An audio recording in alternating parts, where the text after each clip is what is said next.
All right. So in this video, I wanted to start off with giving you a situation to put this into context. Imagine that you try to order some equipment used. Maybe you got it from an auction because the equipment, trying to purchase it used or via the auction, is 1/10 to 1/20th of what its normal retail price might be. And so I think that a lot of people who run labs or purchase equipment for labs have been in this situation if funding's on the tighter side. And I speak of this myself, having purchased a vibratome that was lacking some parts. Now, to give some context a little further to this is a type of tissue slicer that I've used in the past in other labs. And because of how useful it has been to me in the past, I wanted to acquire it for my own lab.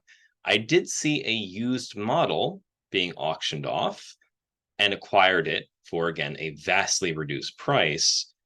The tricky part was that certain essential parts were not included. And there was no obligation for the seller to include those parts. They probably just got lost over the years. And the seller is basically just trying to sell off everything in a lab that they didn't necessarily own. Usually, a pharmaceutical company might be closing down or something like that, that results in these mass sell offs of equipment. So they can't go tracking down every missing part. And so, in the vibratome pictured here, just give a bigger picture of it for reference. The tissue slicing happens down in here, but there's a key point. You need both a device to hold the blade that slices through the tissue, normal razor blades, but still you need something to hold it just right at the right position, right height, and all that other stuff. And you also need a basin to place the tissue into. Both of these were lacking in the piece of equipment I had acquired. And this is not, again, this is not a dig to Leica. This didn't come from Leica originally. It is secondhand. So whoever had the device did not put back the piece of equipment before selling it off, and I just had to buy it as is. This is why I want to mention, you have the choice of always emailing the original company, hey, can I get replacement parts? The catch with this was that the replacement parts for both the blade holder and the basin depicted here totaled up to over $1,000. And that's kind of a high price point, again, if you're having a lab with a tight budget. In comes the advancements in 3D printing. And so for this situation, I want people to keep in mind that if something is missing parts or needs modification, that 3D printing is a very realistic option. And so I wanted to show you what I've been using to 3D print new parts. And this will be a lead in to a future video I'm going to make that will be a sort of an addendum to vibratome tissue sectioning, because I know that I had a lot of problems trying to get the tissue coming out right.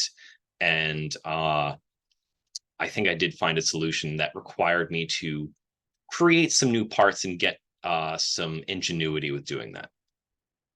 So the platform I use is called TinkerCAD. So www.tinkercad.com. It is free to log in to create designs. They probably have like more specialty things that are for pay. I'm not really clear on what else the site offers. I just know that it is free. If you are a student, if you are a professor, if you are just any random person, you can create designs on here and export the files as three-dimensional object files. And so here we have an assortment of all the designs I've made. For trying to make a new basin to cut the tissue in, as well as parts that will clamp the blade and hold it, I had gone to a colleague's lab that had the same model vibratome, but without the parts missing. Now, he needed the parts. I wasn't going to take them from him. Instead, I measured all the specifications in order to figure out how I could 3D print replacements and how I can make them sturdy enough to work when the original parts were made out of metal. And this will be a little bit of an orientation to how TinkerCAD works, but I wanted to give you that background to give people the possibility that just because a device is incomplete on parts as long as the parts aren't electrical. You could always try to 3D print the replacements, especially if you have enough measurements to figure them out. So let's take a look at, let's see, probably vibratome basin number 2. Usually when you click on a design that you have, you can click Tinker this. If you want to share a version of it, you can go to share settings, or you could go to here, where you can basically edit the share settings, and people can create a copy in their own TinkerCAD account to modify accordingly. So let's take a look at how this web platform works. So I click Tinker this. One other note before we dive in, when you're looking at your designs page that we were just on, you can also create duplicates of your designs. If you want to modify one without modifying the original, let's say, you can keep the original, create a duplicate, and then continue to modify the new one. I mention this because although you could try to export files and then re-upload those files, it usually doesn't keep all the information about what parts are holes and what parts are solids. So we have the complete part here, but let me just kind of show you all what it looks like to start creating some random things here. So we can create a part by just plopping it in basic shape. We can also expand the shape. We've got options in the X and Y directions. You can click on one of these and just enter them in manually. The scale is set in millimeters currently. So if you wanted to change the scale, you can do that. For instance, settings, yeah, you can change units to inches or bricks. I use millimeters because all my stuff isn't metric. So let's say I was trying to approximate what this basin is. I was trying to create a shape, maybe it's for a class or something, and I wanted to figure out, okay, how do I make something similar to this? Well, I can go to the original shape. If I zoom out a little bit, I strongly recommend the use of a computer mouse, by the way, in order to do this. It helps you move around a lot better than using the trackpad on a laptop. So you can right click and help you swivel around into different views. If your mouse has a scroll wheel that presses down, you can press that down and move it around. I believe also though, if you hold Control and left click, you can swivel around as well. And let's see, what else can we do? Yeah, if you hold Shift and right click, this allows you to move the whole work plane around as far as your view. Okay, to kind of recenter yourself, you'll notice that there's a cube that's been moving around in the top left. You can just click top to go back to the overhead view. To zoom, I'm using the mouse wheel here, but I believe there is a way to do that. Well, you can use the buttons here actually, rather than trying to use keyboard commands to do that. And home will just kind of click you back into this isometric kind of view, some sort of side top-down diorama view. All right, if I want to manipulate the shape that I've just created, the red shape, to be similar to this orange shape, I should get the measurements for the orange shape first. I'm going to zoom out so I can see the scales. We say it's 81.75 by 102.75. So if I wanted to simulate that, then I would type in those exact same things. Hold on, just got to zoom back in here. 81.75. Hold on, I'm misremembering the other number. What are we at here? And then 102.75. So I can click here, 102.75, enter. So now we've created a block that is of length and width the same. But remember, we have to think in 3 dimensions. Also, to get rid of this, since we don't really need it right now, we can pop this back up. If we want to work on this in 3 dimensions, we have to consider that the height is not matching here. So as long as this is affixed to the work plane, we can just move this over a little bit. Yeah, as long as this shape is affixed to the work plane, in other words, The bottom starts at 0 rather than -1 or +1 hovering above the work plane. What we can do is we can measure the height. You'll notice that there's this dotted line extending from the center up to here. This gives us the height. And you'll also notice that there's this arrow up here. If we click that, that will allow us to manipulate how far off the work plane or under the work plane it goes. So if I want to lower it, I can click this and drag down, and you'll notice it lowers below the work plane. And we want to keep that probably at 0. And if we're not sure, we could always zoom way in just to make sure it's not drifting below said work plane. And it seems to be right on it pretty much. All right. Now the height, we need to figure that out from, again, this shape here. This shape says it is 31.5 from the work plane up to what the top of this shape is. And it's disregarding the fact that there's a cutout in here, this open area. So if we want to replicate that, we'll just click on this to stabilize it. 31.5. Oh, let me type that in. 31.5. There we are. So now we have a shape, a block that is roughly as, well, actually exactly as long, wide, and tall as the original basin, but it does not have a cutout, as you can see. If we were to try to make things more precise, by the way, there is another setting here. You'll notice it says snap grid. You can make settings that when you're clicking and dragging on things, instead of going by every millimeter, if you need things more precise, you can have it go up by every 1/10 of a millimeter.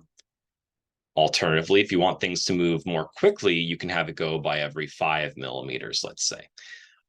This might be useful if you're using the keyboard to do things. So you can, for instance, click on the shape, and using just the keyboard's arrow keys, I can move it back by 1 millimeter, front by 1 millimeter, left, right, and all that jazz.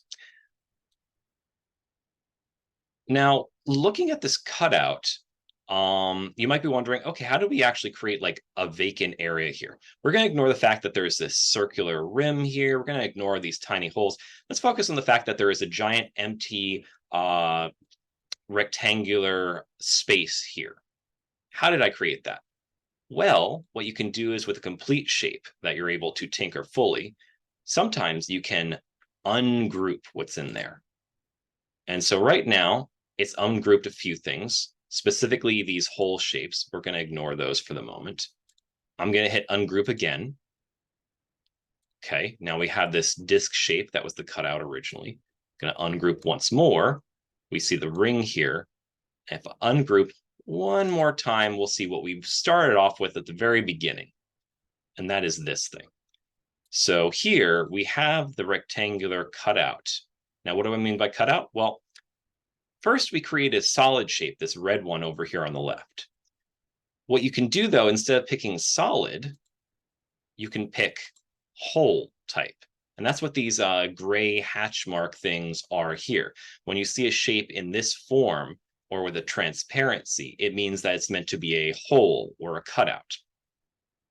And so that's what I created here. Now, in order to figure out the specific measurements, I knew that the basin had to be on the outside X amount wide in order to make sure that it was structurally sound, that it wasn't going to crumple during use or degrade quickly over time. So it's sturdy, basically. I had to make sure that the walls were about, I think it was 5 millimeters thick on each side, and a certain amount from the bottom that I think was also about 5 millimeters. Yeah. So what I did was then I basically now have the ideas for a shape.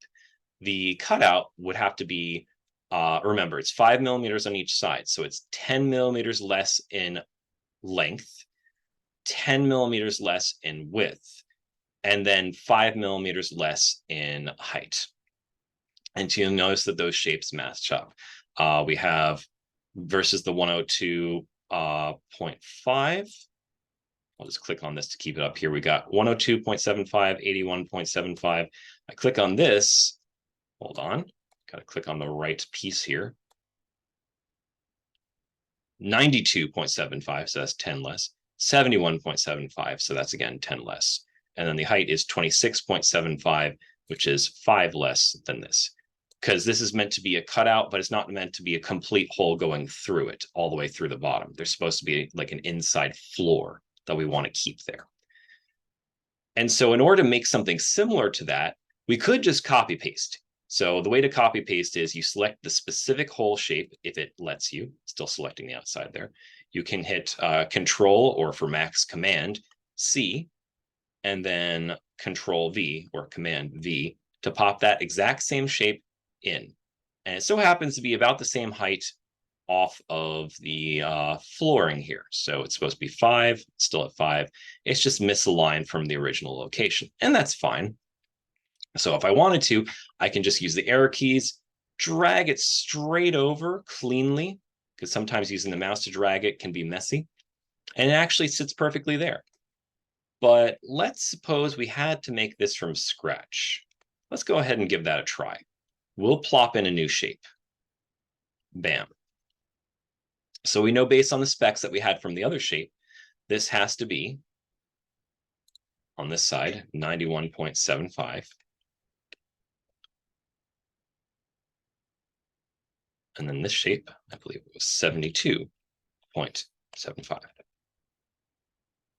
If I got my numbers right. It looked like they're probably right. And then the height was 26.25, I believe. Quick check on that. Yes, 26.5 it was. So we'll go ahead and just plug that in, 26.5. And I know I need to raise it off the ground a little bit, so that's by 5 millimeters. It gave us that down here, giving us the idea of how much is hovering over the work plane.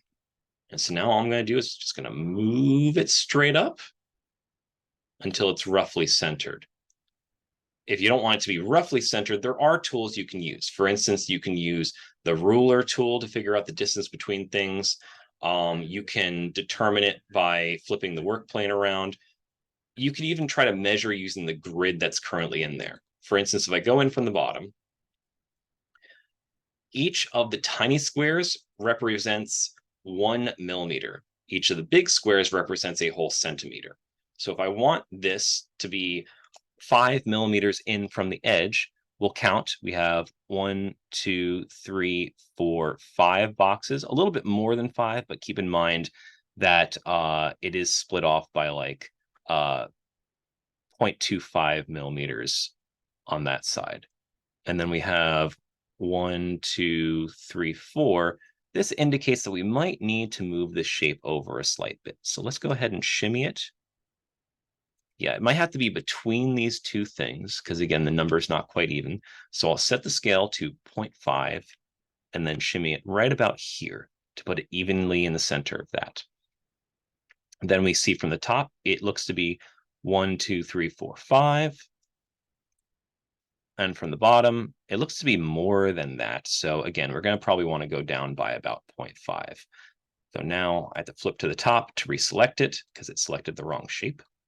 Flip it around again. And so I'll just go down by 0.5 to make it as evenly aligned as possible.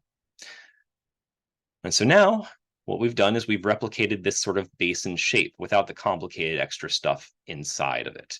So I'm not going to worry about all the rest of that stuff right now, but that's just to give you an idea of how you create like a inside, a carve out in a specific shape. I'm just going to go ahead and undo this so I don't ruin my design if it lets me go back all the way to there. Boop-a-doop-a-doop-a-doop-a-doo. And look at that. Look at how much memory it has for that. Okay. So now I can kind of just keep my design back at where it was. There is another thing that people will probably want to get creative with, and that's in angles. So let's take a look at one of the other designs I have. In particular, we can look at blade clamp top piece version 4. So again, this is where I was trying to redesign parts that were missing from my vibratome. And one of the things was that I had to create a blade clamp where the part was at a specific angle. So you can change the rotation of these things. I started off part of this part flat, but then I changed the rotation. You might be wondering, how in the hell did I create the shape of this? ignoring the fact that we can create holes by creating cylinder cutouts, creating them a certain height, a certain diameter. I'll just give an example of that real quick. If I plop this here, keep in mind that when you're looking at it from the top, you don't just usually adjust the diameter on these. Instead, what'll happen is that you adjust one diameter and then the other one. So you can actually make ovoid shapes if you only adjust one of them. 10 will make it an ovoid shape. You'll also notice when you zoom in on it, the outline of it looks kind of polygon-like. Like you tell where the edges or vertices are. In order to kind of smooth it out, you can create more sides. I usually scale this all the way up to 60 to make sure it's smooth enough without making it excessively so. At this point, you can barely notice the vertices in the curve. And in order to create a cutout, this red thing used to be a rectangular shape. Let's imagine what happens when I spin this around. First, let me go to the side view, right view here. And what I can do is I can create a rotation. So I actually think I need to go from the front on. Yeah, that's about right. You can click on this and you can just either dial in the degrees that you want it tilted, or you could manually tilt it yourself. So, whoop, whoop, and then something kind of like that. So a good 90 degrees makes it perpendicular now to where it was. You'll notice that it is still above the work plane, or well, I should say attached to the work plane. So if we wanted to elevate it, we could still use the same unattached arrow. And if I cruise this right over here, you start to see how I created a cutout from a rectangle. If this used to be a rectangle, all I need to do is put an ovoid shape that didn't go into it fully, just carved out a piece of it and to be the correct sort of curvature that I wanted it to be. So that's how you can create curves or slopes to certain shapes, by creating sort of circular or ovoid cutouts that then overlap onto the shape. And once you combine shapes, it'll create the carve out. That's one of the things I didn't show in the last case. So if I had a similar rectangle to what was on here, let's go ahead and kind of remake this a slight bit, for example. So this was a rectangle that was about 40 by, let's say, we'll make it just 40 by 18 just to make it simple. So we plop that boy down here, 40 by 18. So we'll make this 40, enter, 18, enter. And the height we also want to match up because that'll make a difference as far as the nature of this curvature here. Height looks to be about, come on, 11.2. We'll just make it a solid 12 for convenience. 12. All right. So then if I drag this over to here, I could also make the cylinder 40 long, so it matches with the full length of this shape here. So now this is lined up. Okay. And I'll go from the side to see how far in I want to pull it in order to carve out the shape I want. Now it creates a full slope, and we can change the shape of this to make the slope a little better. For instance, it seems to curve up here. We could make this maybe a little taller to address that, so that now the middle of the cylinder is where it basically ends, and it has like, it's before it starts curving back on the red shape here. So rather than hooking up here, it's just straight downward slope. If we want the slope to be a little bit less steep, we could always make this a wider cylinder and then drag that again back into here. It seems that I misaligned it slightly. 1 second. There we go. And so with these outlines, you can kind of see the shape it's making. Now, in order to actually make the cutout, we just hold down Shift, and then while having one thing selected, or we could hold down Shift after having none of them selected, click one thing, click two things. We go up to Shapes, Group, and now it's cut out most of what it should have cut out. Seems that it left a slight bit at the edge, which was an error on my part, I am sure. Let's see what happened here. Did I make one of the shapes too big? This shape is, how long is this shape? 39. Well, that's just not right. 40. Let's try that again. That should fix it. It's good to see these sort of errors in action so you know why things might come out the way they do. So we'll try that again, combine, and we see it cuts out all the way through. And the smoothness of the slope is determined by how many edges that circular or ovoid shape had. So if the slope isn't smooth enough, you could always put more edges or sides on the cylinder shape so that it makes it as circle-like or smooth as possible. And now you also know from me rotating the cylinder how the angling process works. Now, if you had a very specific angle in mind to tilt it upward from the bottom, then that might be something like, oh, well, I want it to be tilted maybe about like 12 degrees or 12.5 degrees. So now that tilts it like that. But we see that some of it's below the work plane here. So we have to move this up. We may have to eyeball this because it won't give us a very clear measurement, but we could always use a ruler to make sure of this. So let's go ahead and move this up. So you'll notice it has, it did measure for us actually where the lowest point was. So when I pull this up again, you'll notice that there's 1 versus 0 here. And that's touching the work plane, meaning that none is below the work plane. And that gives you an idea of how to angle and tilt things in TinkerCAD.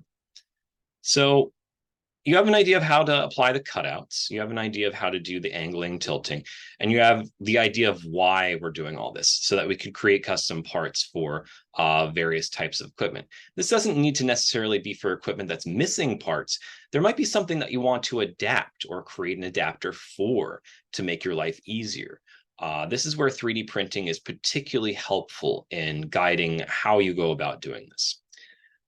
And so let me go ahead and just undo everything because I don't want to mess with the original design here. And goodbye. There we go. You might be wondering, okay, how do I get these things printed? What I'm going to show you is basically creating the file that can be sent to a 3D printing lab. This file probably isn't usable for a 3D printer directly. There usually is a conversion process where they have to put in supports and struts. For instance, this shape can't just be printed as is because there are gaps underneath. So a program will automatically calculate how many struts to put under there, and then the struts are broken off after the printing process. So these struts are there for the printing support initially, and then after that, it's done. The other thing that 3D printers do that this program does not do anything with is how much a solid shape is filled. Most 3D printers do not fill it up 100%. That's usually a waste of printing, and unless you need it to be extremely sturdy 3D printed material, usually what happens is that 3D printers will create a sort of inside network of honeycomb shapes that are stacked on each other to create enough structural scaffolding on the inside, but without having to waste a whole bunch of 3D printer material on filling it up completely. So you could get away with as little as a 50% fill, possibly less. This is where I lack a little bit of experience in that process. But all that said, all we're doing is we're creating a 3D file that we could potentially open up in other programs. So we can say, oh yeah, I want to export this, or I want to maybe send this to. So you can send it elsewhere. If you have like any of these apps, it can be helpful to send it there. A lot of computers and OSs come with programs that can view 3D prints. I know that I believe Windows 10 and up have 3D Paint, in which you can view 3D models. You'll notice that there are a few choices. So include everything in the design. You can select specific shapes. If you have a bunch of shapes all laid out there, but you only want to print one of them, or well, have one submitted for printing, you want to select one of those shapes first and then have that isolated to a file. You'll notice that for 3D printers, there are 3 file choices.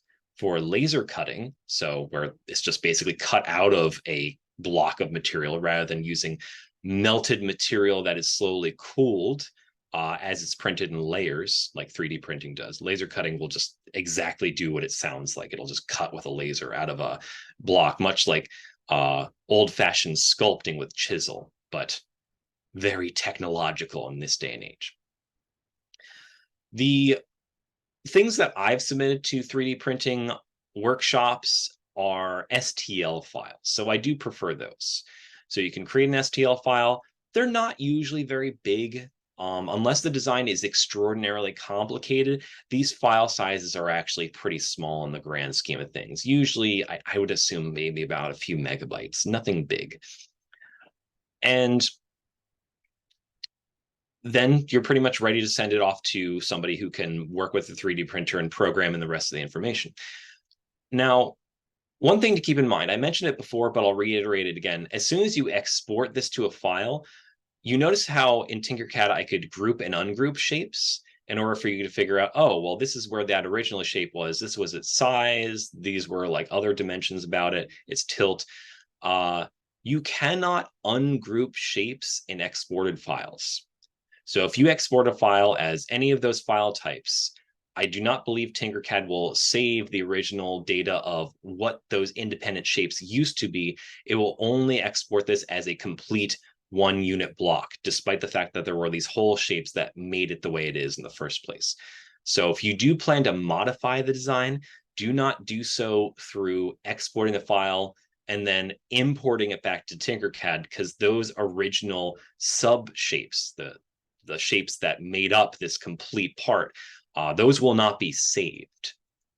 The same thing can happen, again, if you import an object file into TinkerCAD, if somebody else made it, you won't be able to see the original shapes that led to the creation of this complex part. So do keep that in mind. If you want to share a design with somebody, you should share it directly through TinkerCAD so you can at least get the 3D shapes, get an idea of where all the shapes are, and potentially you could export all those shapes independently when they're all different parts. I think that would be much more doable. So you could ungroup all of it and then export it, and then it would have all the shapes, I think, independently in that file for another person to work with before regrouping them to overlap and cut out, as it were. But yeah, that's just a demo of how I've used TinkerCAD. There are probably other tutorials out there that explain more advanced uses of them.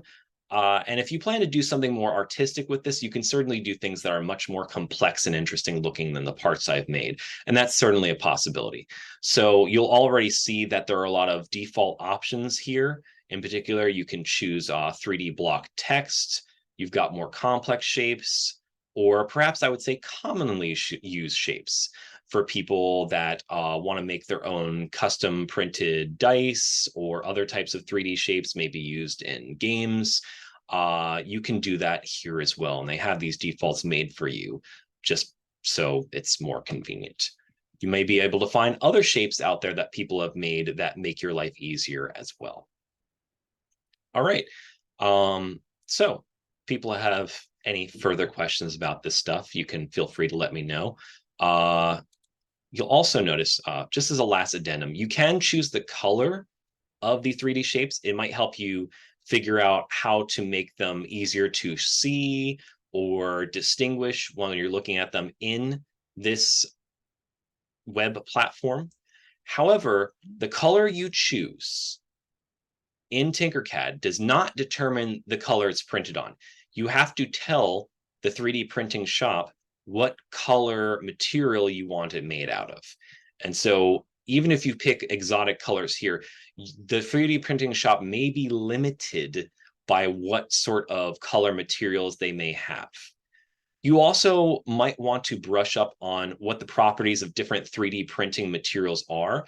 Not every 3D printing shop has all the options. The most common material that 3D printing shops will work with is polylactic acid, or PLA for short. And I find that to be just fine for what my purposes are. I know that my stuff is exposed to water in some capacity, and I haven't really noticed any deterioration of the shapes, though if the layers aren't printed very solidly with, like, I guess, minimal